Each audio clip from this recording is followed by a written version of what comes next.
you can't handle a high value woman? What are you, insecure? A high value woman is a woman who is ride or die. That's what the whole thing's about since the dawn of time. Am I a high value woman in your eyes? You're very good looking, so I would say, yeah, absolutely, you're beautiful. Where does a man find a high value woman? High value woman. High value woman. A term that has seemingly spread across the online sphere so suddenly in the past 2 years that has been synonymous with characters such as Fresh and Fit, Sneeko, but mainly the inevitable infamous Andrew Tate. And though I don't particularly have an issue with 90% of what Andrew Tate says, this is one of those things that I think deserves some sort of extended insight and exploration for what I believe to be the greater good of society. Yet, like with any form of disagreement, there always seems to be a backlash when it comes to discussing ideas that are against the grain for followers of a certain ideal. So I want to make this very clear. This is more so a personal insight rather than an authoritative one, and I am merely enticing a conversation and trying to juice some minds in the process. But first, we really need to solidify just what is a high-value woman according to society today. For this, we need to take another proper look at what people really accept as what a high-value woman is. The popular definition of a high-value woman is actually quite simple when it comes down to it. A high-value woman just needs to tick a few boxes for them to essentially qualify for the title. Number 1, good-looking and pretty. Number 2, submissive, obedient, and doesn't talk much. Number 3, supports a man to look like a respected, powerful king. Number 4, one-sided loyalty to him in terms of sexual access. And in a world where things are generally overlooked due to a lack of focus, many young men buy into this definition with ease due to their addictions to attentionless forms of media, shorts, TikToks. Even Andrew Tate says, Someone on TikTok, next time someone's on TikTok, watch them. Because I don't have a TikTok account myself, but I see people on it. How long do they give a video to interest them? Maybe a third of a second? They're like, Not interested enough, move on. bro, that quick. If you don't get my attention in 0.25 seconds, I'm not interested. Now, to return to the original point, there is something both pure and corrupt within this definition of a high-value woman. It is both limited and simple at the same time. There is resounding value in pursuing these traits if you are a woman that agrees with this definition and want to be their best for their man. But what is overlooked is reality. Having just these 4 traits doesn't always mean that you are definitely a high-value woman, because even the term high value is subject to context, morals, individual values, and preferences. Take the first point, for example, good-looking and pretty. The standard for beauty is deeply subjective, even if society wants people to conform to a standard of objective beauty. Another thing is the fact that having these traits may seem attractive to the young average man, but the ugly truth of this definition of a high-value woman is that it definitely benefits men way more than women. There is a dark truth to these 4 points as they are all beneficial for the male desires. Number 1, the desire for physical attraction. Number 2, the desire for authority and power. Number 3, the desire for clout, ego, and pride. Number 4, the desire for unrestricted sexual access without guilt. And yes, I know there are going to be people arguing about the fact that PUBG only really says that this is for the upper echelon of wealthy people, but the fact of the matter is, this definition of high-value woman exists across the online sphere now, as something that is almost guaranteed if you become a wealthy man. Which, I think, is quite a toxic, misguided mindset. When one of your drives for success is to have a woman that wants you for your money and wealth, that will look pretty, be submissive, sees you as a king, and lets you sleep with other women, your drive will become tainted by your own biological desires instead of moral obligations. And that never ends very well, and you can take a look at human history if you don't agree with me. I personally think that what should really drive a man is greatness and righteousness, which is something that is way more permanent than chasing hedonistic pursuits. And the real high-value woman will naturally be found on this journey. But then you might ask, what is a real high-value woman if it's not these 4 tick boxes? I believe a real high-value woman isn't something that can be objectively defined and charted on a whiteboard the same way that it has become in society today.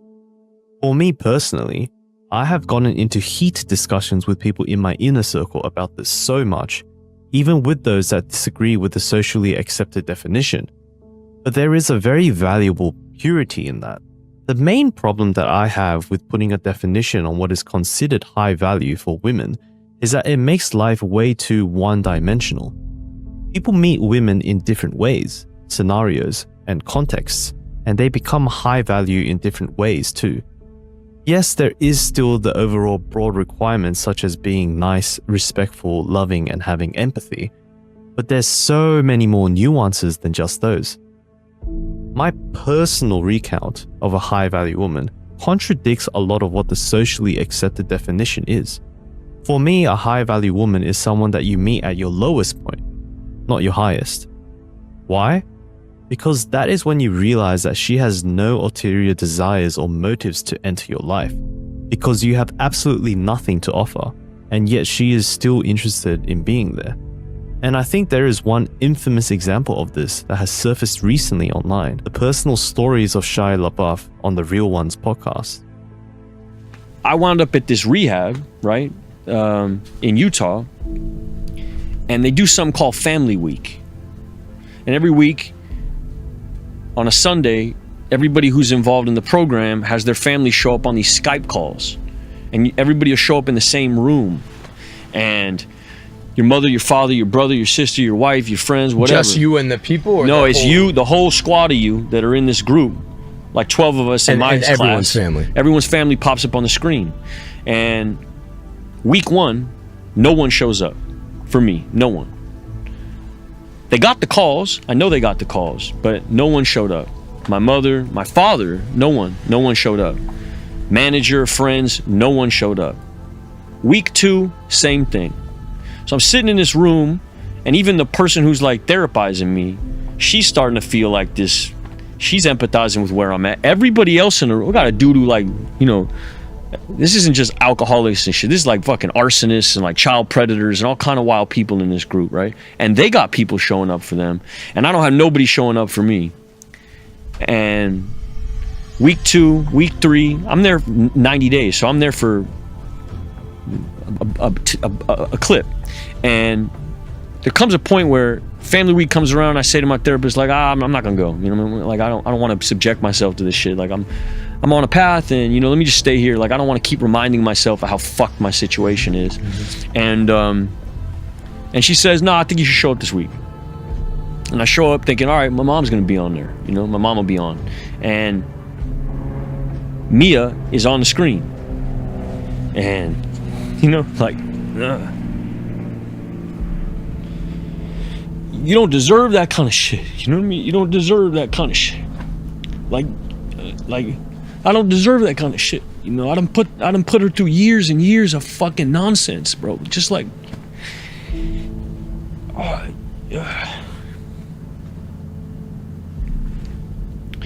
I don't have nothing to offer her either. You know what I mean? I'm in the middle of my shit. You know, I'm like 2 months into this program. You know, I don't even have nothing going on.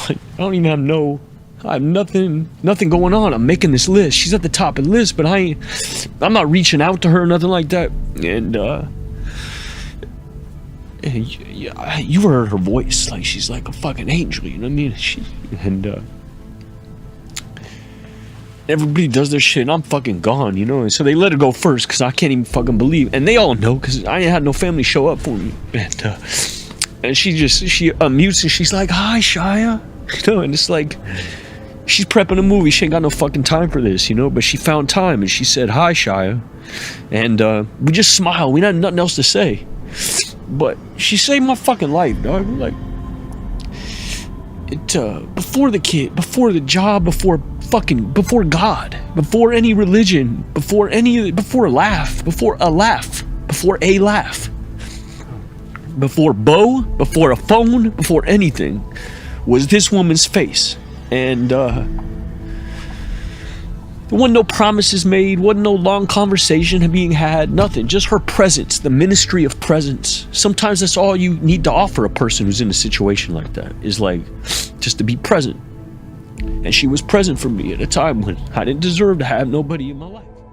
The ministry of presence. What a beautiful line. The problem with having women that is there for your wealth and status is that both those things can be taken away in the blink of an eye, and the woman will no longer have an incentive to stay any longer. Whereas for me, a real high-value woman is there for your character, your spirit, and your drive in life. It is a true equally balanced equation, not one that has any ties to any tangible worldly elements. She stays because she loves you no matter how broken you are, and you love her because you see the purity in her humility, patience, and sacrifice. Now, that to me sounds way more beautiful and romantic than believing that I need to have this and that to attract a high-value woman. In a way, having wealth, power, and status is almost detrimental to finding a partner. You will never truly know why your partner has chosen you. Is it because of your character or your wealth? How can you ever find out? The only way to find out is to go broke or lose everything and see if that motherfucker stays. But why would you even risk doing that when you can just start doing that right now? I personally think the best solution is find someone that you can trust, that loves you for your character and your heart, when you have no money whatsoever.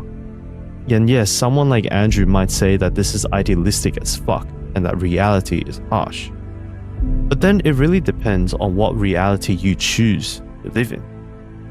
Because even if everyone says this is cap, I for one am living that quote-unquote idealistic reality.